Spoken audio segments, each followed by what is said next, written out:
Hi, everyone. Welcome to Living Well with Dr. John, Adjustment Through the Lifespan. Before we begin, I'm going to share two webinar disclaimers.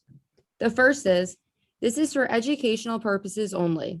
For psychological services, please contact your state psychological association for referral.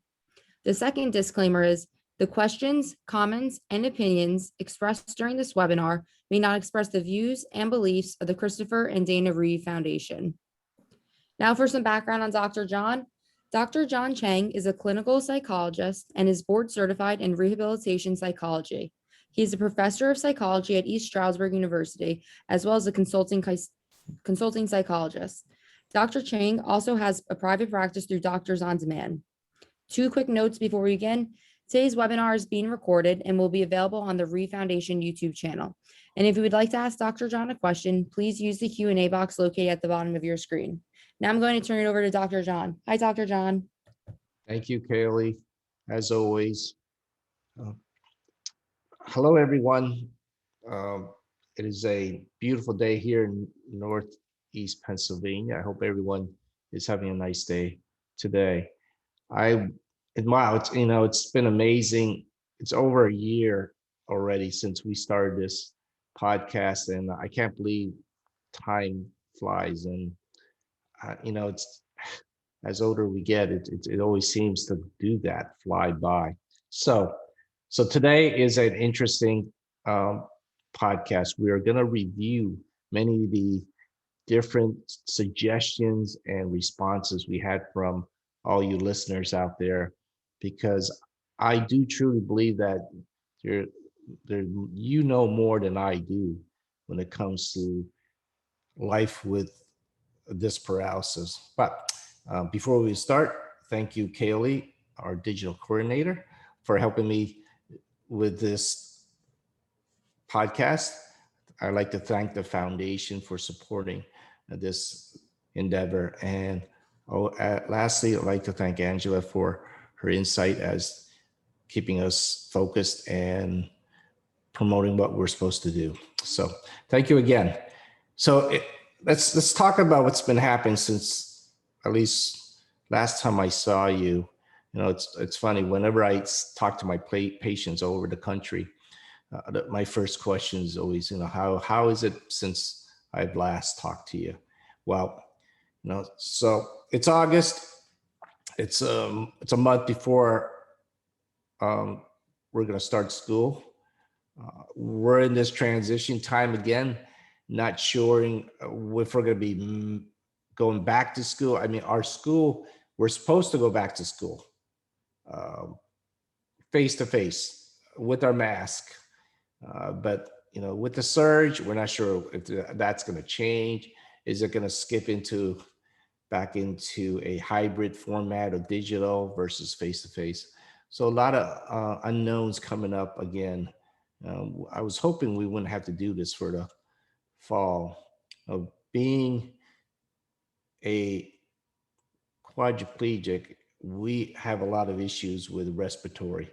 The top two potential deaths for quadriplegic is sepsis and respiratory. So I'm very concerned about that, not to get this virus. And I'm hoping that, this is not going to be an issue for us.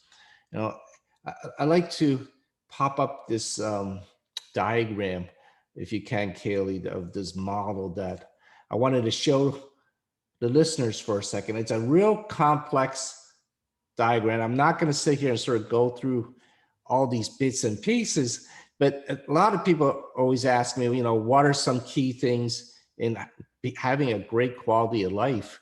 And this is coming from Gavin and Godfrey's article way back. And I like this model because it talks about a lot of different areas. So when I'm talking about, number one thing we have to have is support. So you can see where that fits in up top there under resources. I'm going to be talking about coping skills. Well, that's on down bottom. Look at all the different ways that we can cope. So as a psychologist, my job is to tease out all the different facets Where can we do better? What can we do to enhance your quality of life? And so I go through my head all these different compartments and say, okay, should we talk about resources? Should we talk about coping?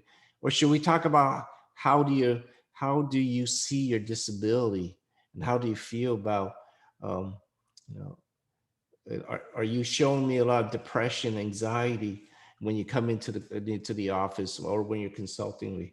What is your overall life satisfaction slash quality of life? What is the hardest part about life for now? Is it work? Is it family? Is it your pain?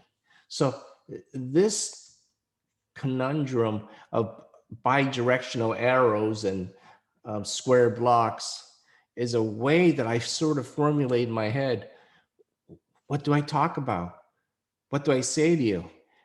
So we're gonna sort of touch base a little bit about this, but that way you don't know I'm sort of not talking about all these different things out of left field. There is some connection to all this, and I'll start with, again, what's been happening since I last saw you. Well, you know, I have, for example, I have a Permobile M300. So is anyone out there that has the same type of chair as I do, M300 Permobile?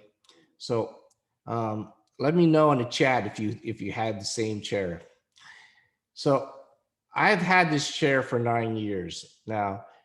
Usually, medical supply companies always wanted to say you should be getting one every 5 years, and in some ways they're right, because I noticed that I've been fixing this chair a lot more every year than and all my other years.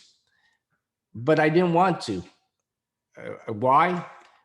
Because I don't want. It's like having a new chair for someone like me. If any of you have gone through it, it's like changing everything in your life. Um, it is. They're different. And the new chair mid drive is called an M3 now, and it's slightly higher. Everything's a little different with it. They asked me how do I feel in it. I said I feel like I'm wearing someone else's underwear. It's just awkward.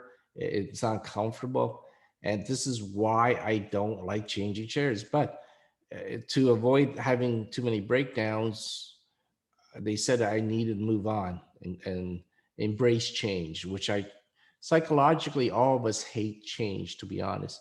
We're a creature of habits, and there are very few people out there that embrace things to change all the time, to be honest. So that's happening, you know, an adjustment with the chair.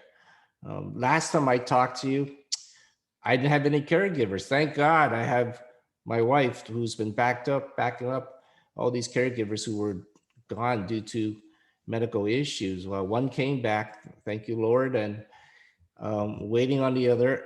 But in the meantime, it has been very hard to find caregivers. And tell me, anyone out there, if you have any caregiver issues. It is really hard in this current environment to find caregivers. And from a psychological perspective, it's like we already don't like having to train new people, but to find the right person and the right match for you and your physical ability, it's hard. It's really hard during these times. What else has been happening? It's that, and again, if you saw that model that I showed you in the beginning, it's a lot of different facets of our lives that has to be addressed, and all of it is due to the spinal cord injury. What am I needing to go to coming up? Well, we got an ultrasound coming up. Got to check the kidneys, make sure there's no uh, um, kidney stones. You have to do a cystoscopy, making sure coming up, you're making sure your bladder's doing okay. Do we need to do all these things? Absolutely, because ultimately, to have a quality of life, you don't want to be sick. You need support. You need to have caregivers. So these are things that that I have to go through every day, just like you. And those of you who are professionals in this field, you are aware that our lives are incredibly complex and difficult. So, I was reviewing this whole last year's data on what are things people have suggested, what are some things people have suggested that we should talk about. Where can I be as a psychologist, help you? I mean, what's the benefit of you listening to me once a month on this podcast? So when I review the literature showed us, or at least indicate that there's about 5 areas that people always seem to talk about. Let's see. One is the paralysis. The inability to move is an area that's always the obvious concern. That's where our paralysis comes from. Another area would be control of the bowels. The bowel area is a bowel and bladder. That is like the number one restrict. I remember not being able to travel a lot, and I still don't at this point travel as much. It's a little easier now, and I'll explain that a little later. But in the past, when you travel, okay, you gotta drag your shower chair, you gotta drag your caregiver. Yeah, I mean, the battle. Now, for some who are maybe more independent, like parents, they have other concerns, but that for me was the biggest. It's just, how does the bowel and bladder issue control where you travel? It's sexual function. We spent 2 months, 2 podcasts on sexuality and intimacy. The literature, or at least research, showed when they asked quadriplegics, paraplegics, and individuals with incomplete, what are the most difficult part about spinal cord injury, everyone, no matter what level, no matter what gender, had indicated that the paralysis, the bowel, the bladder, sexual function was the only part that there was a slight gender difference. Well, guess who we think had it more difficult, or thought about it more often? Well, men.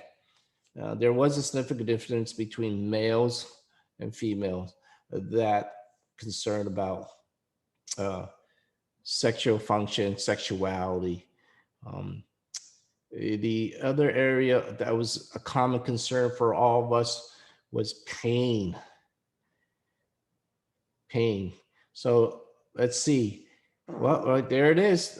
Bowel and pain, based on our current poster, is, so those are definitely 2 areas that of concern for many of us, at least our current listeners right now, which is consistent with our literature in review of sexuality. So again, the only area that was different was sexuality for gender.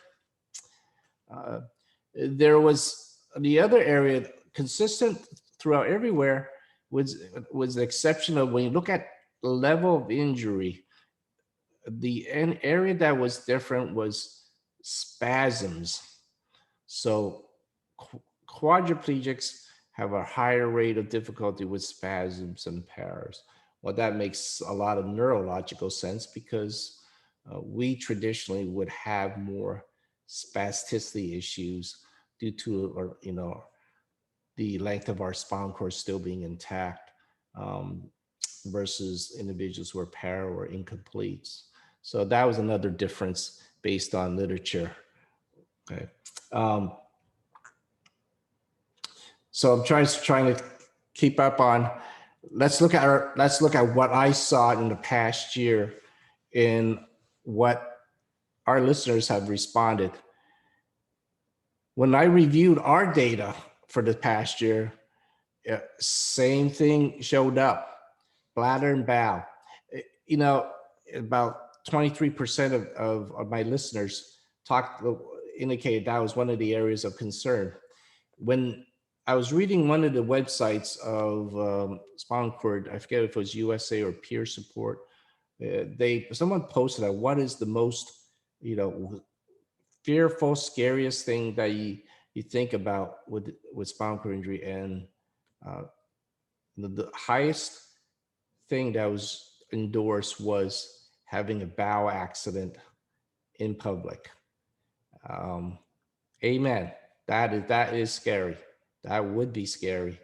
Um, and one of the questions from the listeners posted, and I'll talk about it briefly now. The individual asked, I think and again, I don't have it in front of me. He said that I'm 44 years post, and seriously considering a colostomy at this point. I have to tell you, first of all, having a colostomy, it's not a minor surgery. It is a significant medical intervention. So definitely get your information about what that intakes, how that gets involved. Myself, I do have one. It took me several years to decide to get one. Around, I would believe, late into my 28th year post-injury. One of the facets that made me decide about something like that was function.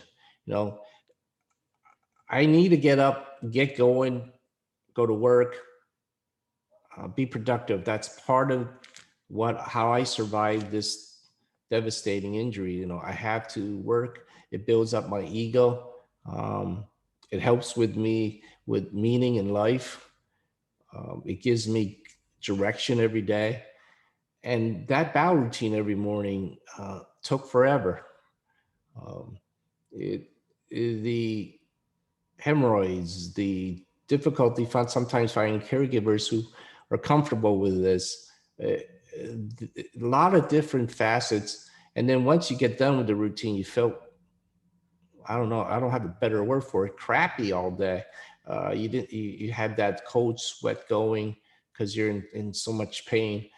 That helped me decide to move on and having that. Now, so listener out there with that question, get some information, talk to your doctors, talk to individuals who had it, talk to individuals who won't get it.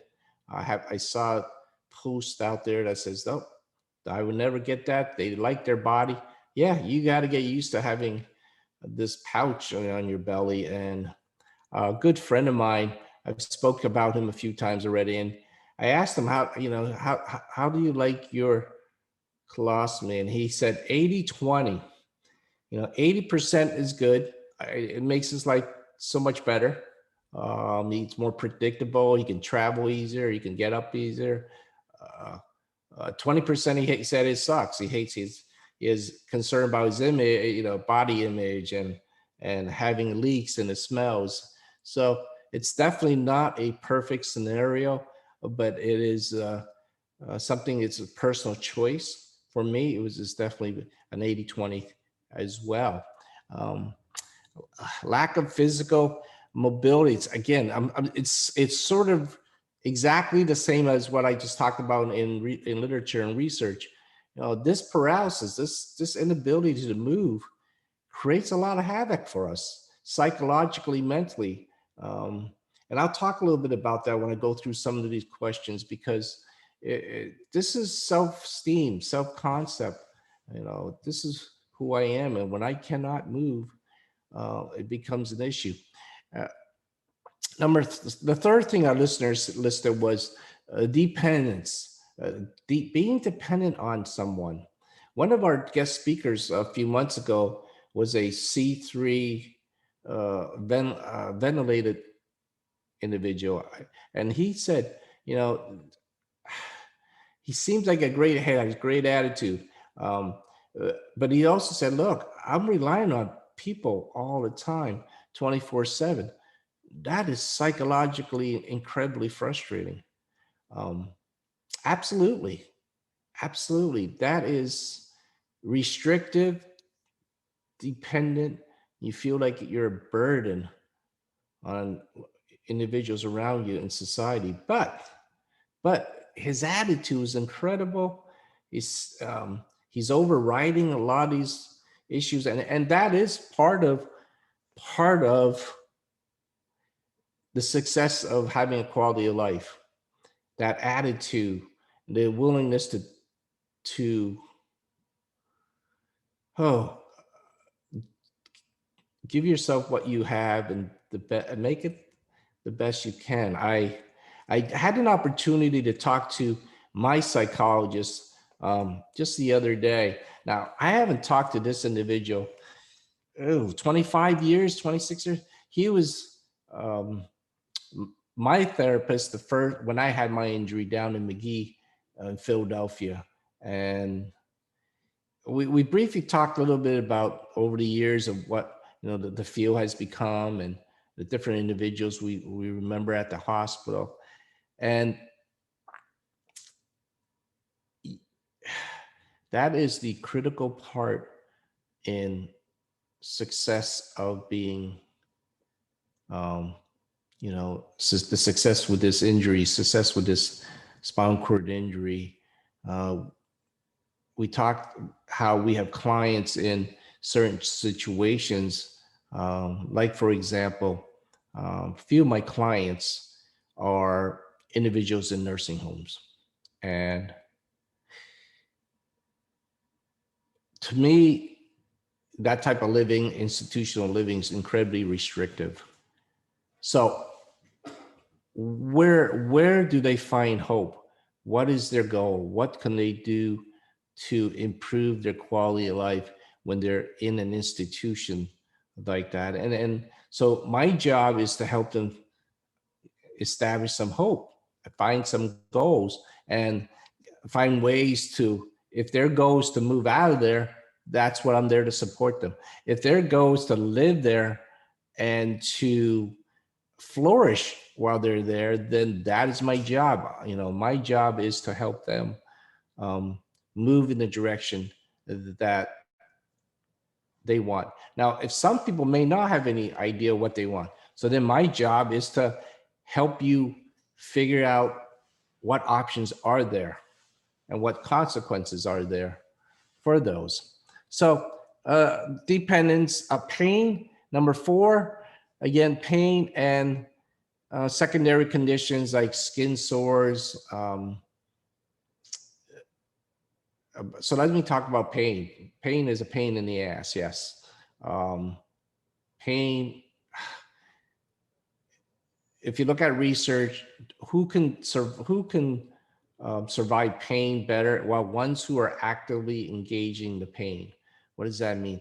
They're making an effort to move, to massage, to problem solve, to make it better.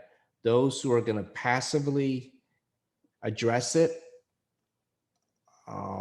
as in medication, um, even marijuana, those are those make it harder. Although I've heard people say they can do it with those things, but it never really resolves the pain. It's just horrible.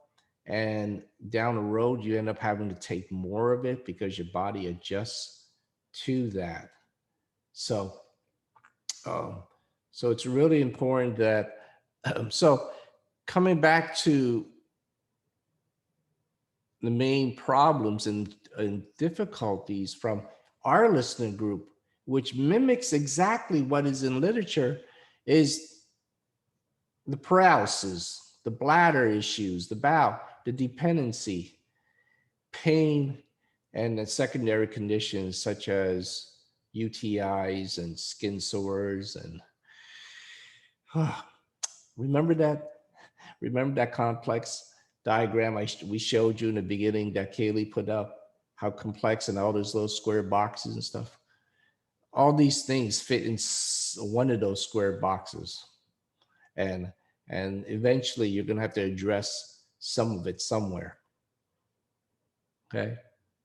All right. So let me go to the next process. What did our listeners say are the main coping skills to get us through this complex life? What did the listeners suggest? Well, support systems. That one of the higher ranking answers. Support groups and support systems. So I would, well, at least literature show that people with the spinal cord injury early on in their injury had a lot more support than people who were later on down the road after 2 years post injury. And the part of the rationale is I think earlier in the injury, we need a lot of support. I believe as you adjust to your injury, you start to find ways to not need the support as much, although support is critical in both friends. I joined a lot of athletic groups in the beginning with people with spinal cord injury because I know I wanted to be around individuals with spinal. So support groups, support systems, critical and early on in injury. So make sure you get that. If you're newly injured and you're sitting around, you're trying to figure out what do I need to do with my life?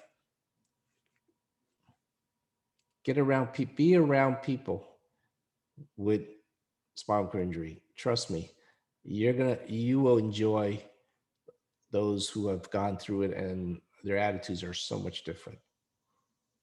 So another answer, which was obvious, but it has to be reminded sometimes, day to day. What does that mean? You take it day to day. You don't think too much, although you need a plan. What they're saying is that don't fret too many things. Just try to tackle the issue you have at hand, one at a time, day to day approach, which is nice. The psychology right now, this is huge. This is a huge area. Mindfulness, being conscious of what you're doing, conscientiousness. So being mindful of what we are doing right now, enjoying the ride, right? Are we enjoying the ride? Another top coping skill in our listeners is positivity and optimism, having a good outlook. I'm going to say this is a tough one. Those who are optimistic, I think, are born optimistic. Those who are pessimists, I believe you're born being a pessimist. Can you change and be an optimist when you're a pessimist all your life, and vice versa?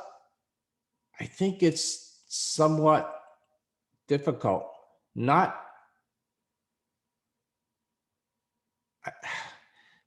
not that you can't change. I think it's just hard to change because it's so rooted in your core self. Here's a question for your listeners out there. Do you know anyone? Give me a yes, no on the answer on the chat. Do you know someone out there that's like an Eeyore? When I say Eeyore, woe is me, my life sucks. Everything about them is negative. Listeners, do you have someone like that in your life? And they could win $1 million and they probably would say, oh, I only won $1 million. I could have won 2 million. Or the life is a nice, beautiful day, and they'd be complaining about something. Okay. So my question for you listeners, do you like hanging around those individuals? Do they make your life better? And the answer, yes, is no, they don't, right? And then on the flip side, do you like, do you know someone who is just an optimist? They see everything, they see, everything through those red rose, the lenses, life is good. It could be raining out and they'd be like, ah, man, it's a beautiful day. I love the rain. That type of individual. And how do you feel when you're around those individuals? It's great, right? You feel good. So so hang around, be an optimist as best you can. Can you change? Yes. Does it take a lot of work? Absolutely. Is it hard core self, that personality trait of yours? It might be, but if you are an optimist, or you can hang around with a lot of optimists, that's one way to look at this injury as. So again, this is what we looked at in our listeners for the last 12 months. What has helped us cope with spinal cord injury? Support group, day-to-day approach, positivity, stay busy. Absolutely, stay busy. When I during this pandemic, I had too much time to sit around and look at my house. I don't know if about you, but when you sit around and you look in your home all the time, you look at all the parts of the house that you have to fix, or all the things you have to do in the house. So if you don't stay busy, you end up finding fault. So you need to stay busy. Last podcast, I said I started to play video games. I'm still playing. I'm still learning. It's a learning curve for me. So I am trying to stay busy with that. It's harder to stay busy going out, just because socialization is still not promoted, although we get out as much as we can. So stay busy, which jumps to the next one, having activities and hobbies, which is, I love watching movies. I don't want to watch too many movies. I just recently, and I hate when I do this, when I binge on a sequel that just runs forever, and of course I want to know the ending and I want to keep playing. But man, when you run through one of those things for like 10 episodes, tell me if any one of you go do this, but man, I feel like I'm a vegetable by the time I'm done with the whole series, which is maybe good or bad, but at least seems positive on many of us. Oh, two more things. Mindfulness, I talked about that. Relax, enjoy what life's giving you at times, and acceptance. Well, we first podcast in August of last year, we talked about one of the things you got to do to survive this spinal cord injury is to say, I am disabled, I am paralyzed. And then you need to move, devalue, as Beatrice Wright, founder of Rehab Psychology, says, take a look at your body. It is no longer the function. It doesn't mean you can't be proud of it. There's a lot of people who out there, especially when I look at those Facebook peer support group, there's many individuals who have incredible bodies still, even being paralyzed. But if you truly want to survive this disability, sometimes you have to devalue physicality and move into areas where you can control. So you no longer can walk, but you can still manage, you can still be an entrepreneur, you can still do a lot of things in your brain. You can teach like I do, you can value relationships. So you got to shift the values away from physicality to non-physicality states. Okay. That's so those are the coping skills that our listeners has given to me over the past year on what to do to survive our injury, survive our disability. Okay. I am going to pop up to see my Excel questions of all the questions that were sent to me. And so that I want to make sure I address directly the questions that are given to me during the pre-registration. Now, I'm wondering, Kaylee, do we have our guests? Yep, John, he's on here. Okay, great, great. Let's, um, why don't we have Phil come on? When I was listeners, I always try to get an opportunity to preview the questions. I get them a day before. I go through the questions and I say, well, these are fabulous, fascinating questions. And I always email a few and say, hey, do you like to come on and ask the questions? And I'm going to guess Philip is a student somewhere based on his email. Philip, are you there? Yeah, I'm here. How are you? Good, good. Am I good to guess that you're a student? I am a graduate student. I'm graduating in December with mental health and rehabilitation counseling.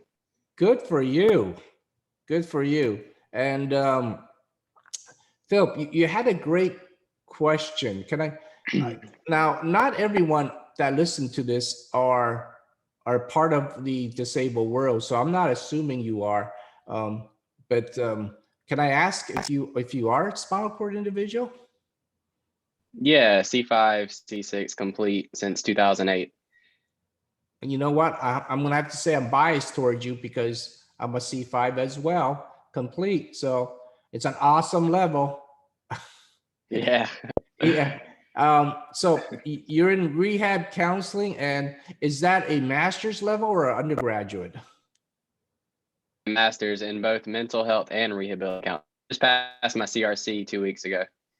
Congratulations. So does that Thank you. mean next thing you do is a job, or are you going on for your doctorate? Probably job first, because I feel like I've been going to school my entire life and I've never had a job, being like a busboy or a cashier for my aunt's restaurant. But yeah, an internship right now, career counseling internship. In the fall, I'm going to be doing a mental health internship. And when I graduate in December, hopefully that'll transition into a paid position. Gotcha. So are we looking at another year of internship? Is that what I'm hearing? Just one more semester, just this fall. I'll be December. Okay. So those of you out there listening, if you have a job for Philip, contact him, right? Or contact me he's looking for a job, right? Now, Philip, you're looking please. You're looking for a high paying job, right? Oh yeah, of course. So, Phil, being that you are part of our group, can I ask you? And you're in the mental health field as well. Do you see anything of your transition? You're 12 years post now, right? 12, 13 years? 13, yes, sir. 13. So, what was the biggest thing you had to go through from a physical level and a mental health level that I feel you can share with us?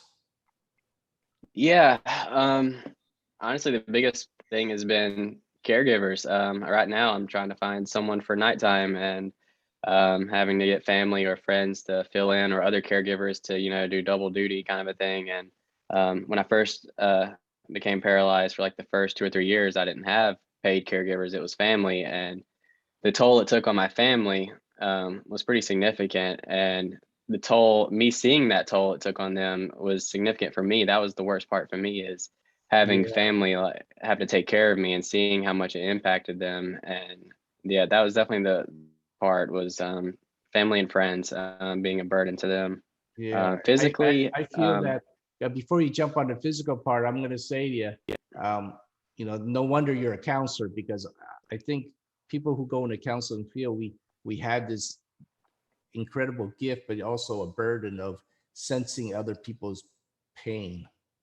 most definitely, And it sounds like you were feeling everyone else's pain around you. I really was. I mean, and I had to be understanding, because I mean, I understand, like, members say, "Oh, I want to take care of you," but no, you take care of me. You just want me taking care. It's not. And like my grandmother, I mean, she loves me to the ends of the earth. But I mean, she's not only older, but I mean, even for someone who's younger, I mean, it's a lot being a full-time care. Um, so I don't know. That's definitely the biggest struggle. I just switched to a new insurance program, so now I hire my own caregivers instead of going through a company, which has Mhm. helped significantly.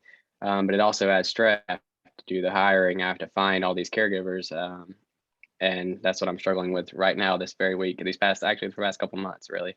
Yeah, I'm with you. I'm going to say to you, the best way to resolve that issue is get married to someone that loves you deeply.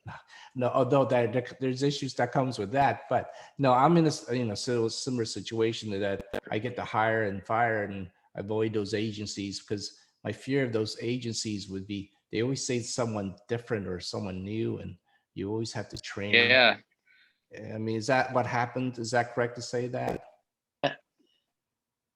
definitely. I was basically having to do the company's job for them. They're like, "Oh, well, do you know anybody that's interested in being a caregiver?" I'm like, "That's your like, no, I don't know anyone." And before, when all this, I lived like half an hour, a town or city, and so it was even cold there. Now I'm in a bigger city, so it's a little easier. Yeah, yeah. And And like tell you were me, saying with the girlfriend or wife, about 2 years ago, I had a girlfriend, and again, I was living away. Caregiving ones I did have, they were horrible. And girlfriend pretty much had to take the toll of all of it, and it completely ruined our relationship.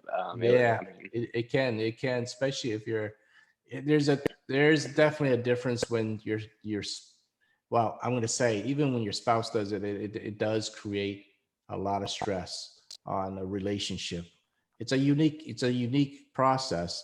Um, I interrupt you. You were about to also tell us what medical things that you thought were, um, impacted you the most the last many years. well, not as much. I've been very lucky. I've heard a lot of bad about people's bowel program accidents, and I had quite the share of where I've found out in public somewhere, or even with going on my first date with a girl, and um, it's very embarrassing. But for me, the worst has been my bladder. Um, I have, thought about doing. I'm having a lapse in what it's called, but the stoma in my stomach, being able to empty my bladder that way. But the weight cath thing, and my caregivers do that for me. When my bladder is full, of course, I get autonomic dysreflexia every time my bladder tries to reflex. So that's pretty significant. And that the issue has been the biggest thing. And I have considered doing the whole soma thing where I can cath my empties automatically, but I really have a big hole in my stomach. I really don't. And I do have, and I've considered the baclofen pump a few years ago, and the doctor recommended it and everything. Looks like I thought it was my stomach, just like And I know some people, they can't. For me, luckily, I was able to. Now I don't take any baclofen. I'm able to manage my spasm. But even now, I've had to stop the cannabis for my internships and everything. So I'm having quite a bit of spasms, but my spasticity isn't too significant. I deal with it for the most part. Right. I broke my ankle. I broke my ankle once because my leg spasmed off my wheelchair and then it hit the ground and it snapped it. So Oh, that was pretty significant. But wow. I have ankle straps now, so I don't have to worry about that. Wow. That sounds harsh. Now, Yeah, you are in a lecture chair, I'm assuming, correct? correct. Okay. Hey, now you don't happen to be using an M300, are you? No, I'm just busting. And it's the Quantum Edge. Well, actually, it's two different types of chairs. The bottom's a Quantum Edge, and the top is Motion Concepts. Gotcha. So now, let's get to your question, because I didn't even, do you even remember what you asked in your question? Oh yeah, All I right. definitely remember this. This has been a big one. So go ahead. Why don't you read what you sent us? Well, I don't have it in front of me, but I mean, I pretty Okay. much remember it. So yeah, I've always been a very competitive person, not only with other people, but with myself. And I don't know how to be proud of myself anymore. I've had this conversation with my friends or girlfriend, and I'm like, yeah, there's nothing I've done since my injury in the last 13 years that I'm proud of, because none of it compares to what I could have done and what I have done before. So yeah, my question is, how can I be proud of myself? That's a great question. That's a great question, because I sit here and I compare to myself to my past. And if I don't know if you heard any of my personal life when it comes to some athletic endeavors. I was captain of a wrestling team, and I also powerlifting champ for state PA, and I go on, and then I sit there and I relive some of those glories in my head all the time, and I keep trying to do more every day. And I say to myself, why do I keep working so hard when I don't have to? And when everyone keeps saying, be mindful, and and my answer to myself is, boy, you must have a small ego, because you keep thinking that you need to build that ego up all the time. So personally, I'm going to say that is something that'll never leave you.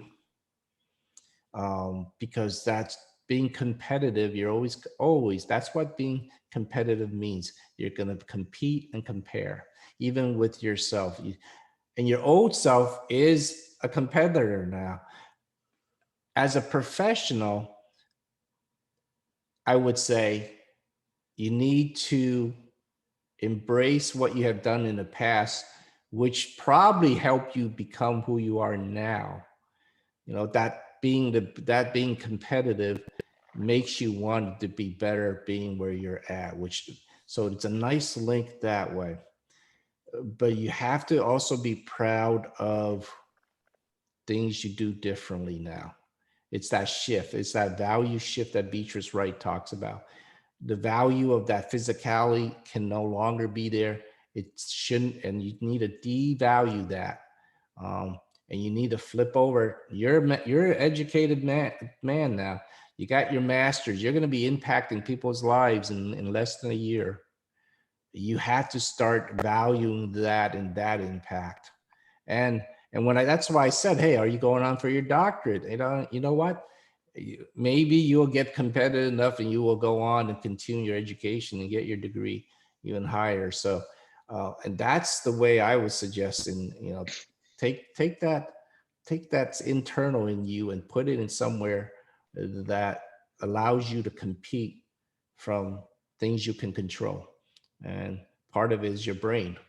You can be the best of a lot of different things with that brain. Now, does it come with the accolades that athletics and things like that comes with? Like, when you look at the Olympics right now, everything's all about physicality.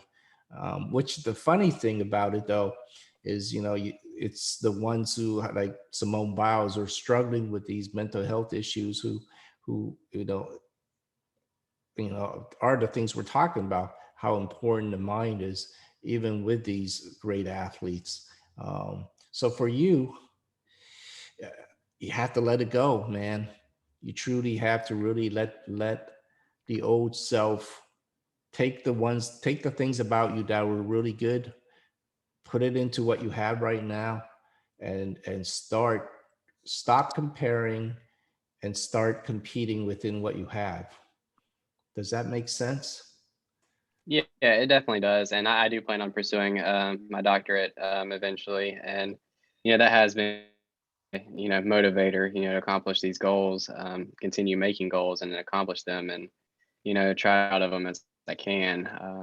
Yeah. Again, I think the most significant thing is I don't like people. I mean, I have all these people like, oh, I'm so proud of you, but they're proud of me because I'm paralyzed. If I wasn't paralyzed, my accomplishments wouldn't be as significant as other people, portray them. True. I don't like I don't like people saying, "Oh, you did a great job. I mean, you did all this stuff being paralyzed." I don't like that. I don't like that they're making it significant because I'm paralyzed. I want to be able to accomplish something that would be significant even if I wasn't paralyzed. That Absolutely. Absolutely. But my question for you though is, personally, you know how difficult it is to study with this paralysis. It's not that easy. It's the books don't flip easier. The typing yeah. is not easier. Everything's a little harder because of the disability. So you and I know how difficult it is to get these degrees with this disability. Granted, they are proud on the outside. They are probably proud of you because you are doing it from a different angle. Um, but I'm going to say to you, take that energy, ride it, allow that be your insight. Nothing better in having a career where you have insight personally and professionally. Um, and I hope, and you being in the rehab world, that helps out. Okay. Yeah, definitely. I mean, that's why I pursued this career. I mean, I wanted to learn like not only how to make myself happy, not only how to, have a good quality of life, but how to help others, in similar situations. So Yeah. It's just remember, it's as a profession, as you grow, um, you just need to find the balance and the boundaries. Those are things you'll learn as you. Now, I'm an old man, Phil. I mean, you sound like a young kid to me with that voice. So, so I'm an old man, and I've sort of been through the block a little bit, and I made a lot of mistakes. And in talking to my therapist just a few days ago, who had me the first uh, few months of my disability. Um, I said, because I went back to that same hospital 3 or 4 years later during my master's. And I remember seeing clients and I said, I want to tell everybody that, hey, this injury is permanent and you need to move on and grow. And my therapist said to me at that time, he said, now you keep your mouth shut because these individuals, they have hope. They want to walk.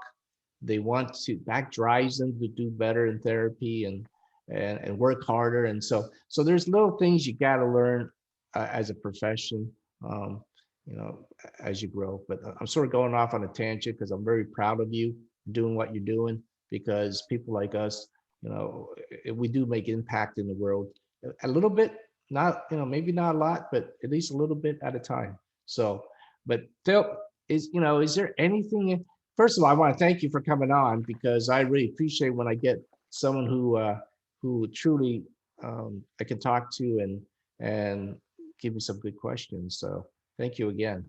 yeah, definitely. Thank you for having me. I Stay really in appreciate touch. it. Email me. Let me know where you end up, when you end up being at. Okay. Yes, sir. Thank you so much. All right. Thank you. Let's see. There's a few questions I want to uh, address before we are running.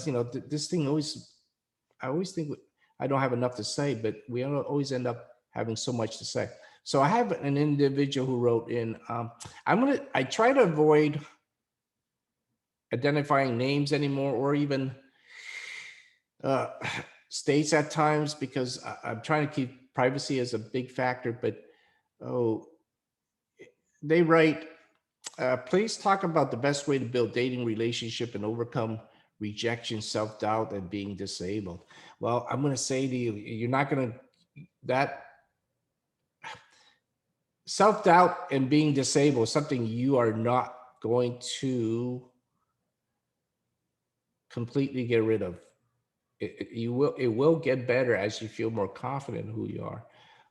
You almost got to go in with almost this blind saying, I don't care. If they don't like me, they don't like me. If it's because of my wheelchair or your color of your hair or anything, they're gonna not like you for something. So you just got to go in there and say, look, they're gonna love me, they're gonna love me, they're not gonna like me, they're gonna like me. So if you don't go in because you think it's your wheelchair, um, that's not the way to do it. You got to just go in. If they're not going to like you, eventually they're going to like you because of your personality and less of your chair, probably. So that's one thing. Overcome rejection. Well, if you're going to date, you're going to get used to it. Rejection is part of dating. If you don't want to date, then you will be never have to worry about being rejected and you just be lonely. So I'm going to say to you, go for it. But you got to do things in your life to make you feel confident. So either if it's therapy, if it's a career, if it's friends, I don't know what, but you need to make sure you feel good about who you are. They go in it, get used to being rejected. That's part of dating. So if you don't want to get rejected, you don't want to date because you're going to get rejected more often than not. Let's see. Was it difficult for you to date after injury? And most of us, 77% said absolutely. It was difficult. So it's part of life, but make it your part of your life because I love the fact I have a relationship. That is such a critical part of our life. So don't be lonely. I think that's even worse than being rejected. Let's see. I think I answered this individual from Georgia considering colostomy. I hope you talk to your healthcare worker, you find out the pros and cons. There are definitely good. Talk to individuals who had it, individuals who don't want it. If you look at the spinal cord Facebook's post that question, there's a lot of people who give you answers about their experiences with that. I personally, I thought it was one of the best things I did. It freed me up from my 3-hour morning routine of hell. So, okay, let's see. This is a great one from Nancy. I am a registered nurse, certified in rehab. I facilitate our SCI support group. I work with people with SCI 35 years and interested in your presentation. Thank you. With shorter length of stays, rehab does not allow people time to wrap their heads around what has happened and what they need to do. It is difficult to provide support in the outpatient setting. Absolutely. The aging population is also a challenge with overuse syndromes, shoulders, and barriers that face replacement. Absolutely. Research showed that the most change that comes about functionally is between 12 weeks and a year. Now, obviously, there are some people who have things that come back many years, but in general, one article writes that 12 weeks to 1 year, a lot of functional change. Psychologically, does not change much after that time, 1 year post. It seems like emotionally, etc., it seems to plateau. A lot of things happening in that beginning. When I was in a hospital, I was there for 7-8 months. Now, length of stay 30 some days to less than 60. It's there in, you're out. They stabilize you. So Nancy, I understand where you're coming from. You need to make sure you develop that an outpatient program, peer support. There's a lot of stuff in the foundation. Obviously, I'm biased. If you look on our foundation here, there's a lot of educational material. That's probably the first step in getting, just like the individual who wants to have the colostomy, understand information first, talk to the peers. There's peer support groups, peer mentors. Um, so Nancy, thanks for your work. I know you probably do a great job. Okay, we had Phil. Let's see. Let's go on here. I want to answer this question. My wife and I are caregivers for our son who's T5 paraplegic. He's at a point now where he's miserable every day. His pain management is not meeting his needs. He's not active at all and hates to go anywhere because of pain. And that is hard because out of all the things we have to go through, psychologically, I've learned that pain, it's almost impossible to do anything when you're in chronic pain. So I'm saying to you, David, keep searching for doctors to find a good combination to help your son out. Now, I'm going to also say to you, look, pain is half medical and half psychological, meaning you need to have a good head on your shoulder to manage the pain, which there are different techniques of mindfulness, distraction, yoga, a lot of psychological techniques that could help mediate the pain. It will never take away the pain, but it will. You know why? You know why I know this? When I go see patients with pain in the rehab, and we'll get into a good conversation about something deep for like 30, 45 minutes. And the first 20 minutes, they're in pain, they're moving.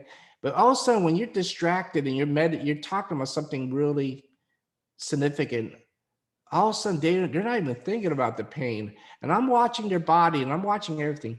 And they don't show me anything that displays pain. Because you know why? They're distracted, they're focused, okay, on something else. So what I'm saying to you, David, is get some help medically, psychologically. Pain could be definitely lessened. You don't have to live with such chronic pain, but you got to find the right people in the right combination. Okay. So, I have a whole bunch of questions that are left over still. I'm going to save that for our next podcast. Kaylee, can you put on the list, based on our listeners, we are hoping to have these subjects in the near future. We are, they may not be in that order. I always try to focus on one topic there in each talk. I'm always going to try to bring a guest to come on to talk about certain things. You got to be tired listening to me all the time. So that's why I like when I have a neat student like Phil coming on and helping me talk about the subject. So that's the future for this next year. If you have any suggestions at the post evaluation, please let me know what you'd rather hear me talk about. It helps guide me in the things that we're going to talk about. And I'm going to lead you with enjoy the day. Life is short, and try to make it, as pleasant and optimistic as possible. Hang around with those optimistic, love those people around you. Tell them you care about them, you love them, you appreciate all the things they do for you. All right. Well, this is Dr. John, Living Well, Adjustment Through Lifespan. Let your friends know about our podcast, and I'll see you next month. Thank you.